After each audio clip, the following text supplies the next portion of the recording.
E a gente tem observado que melhorou a popularidade dele, ainda a desaprovação é maior que a aprovação, assim como o Lula aqui no Brasil, mas esse episódio melhorou, pelo menos, houve uma queda da desaprovação. É que Donald Trump tem um pouco de fluxo de pensamento, né, América Itaína? Muitas vezes ele pega no assunto e ele vai longe e depois alguém tem que avisar para ele voltar. Então, provavelmente ele começou a falar do assunto, aí foi para aquele glossário Donald Trump de fake news, entrou em uma, em outra, e aí ele vai longe. Então, daqui a pouquinho a gente volta a ouvir Donald Trump.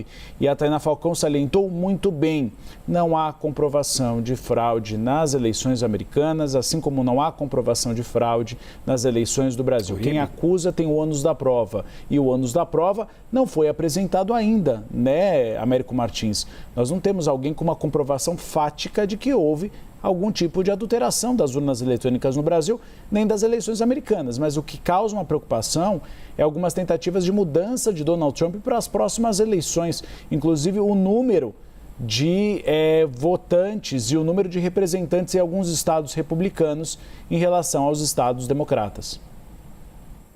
Sim, os republicanos estão fazendo essas mudanças em vários estados, porque nos Estados Unidos você pode, e isso depende da legislação de cada estado, redesenhar os mapas eleitorais, os mapas de votação.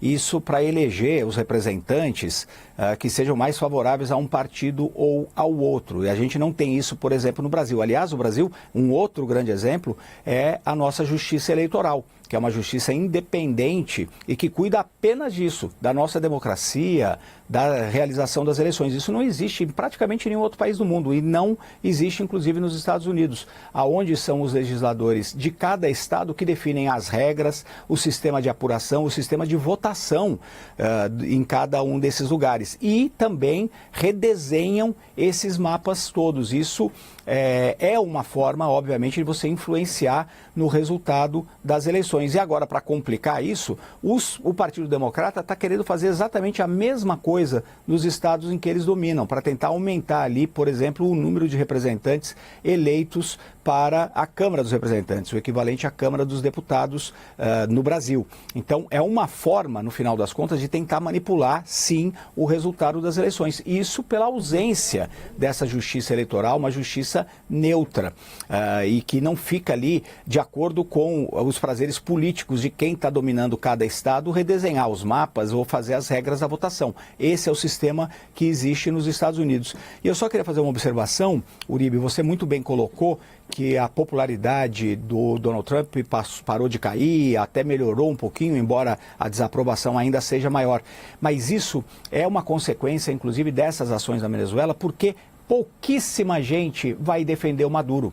Pouquíssima gente nos Estados Unidos vai dizer que você não deveria eventualmente prender ou derrubar o Nicolás Maduro. Ao acertar um ditador que não tinha apoio, menos ainda dentro dos Estados Unidos, e conseguir fazer isso, em princípio, sem perda de vida dos soldados americanos e da forma espetaculosa como foi, era evidente, na minha modesta avaliação, que o presidente Donald Trump ia ter uma melhora na sua avaliação, porque ele vai vender isso como uma vitória da segurança nacional dos Estados Unidos, um inimigo que cai, reduz, no discurso dele pelo menos, a chegada de drogas nos Estados Unidos, e tudo isso às custas de um ditador muito pouco popular no seu próprio país, menos ainda nos Estados Unidos. Então isso é visto como uma grande vitória, sim, eleitoralmente falando, do Donald Trump.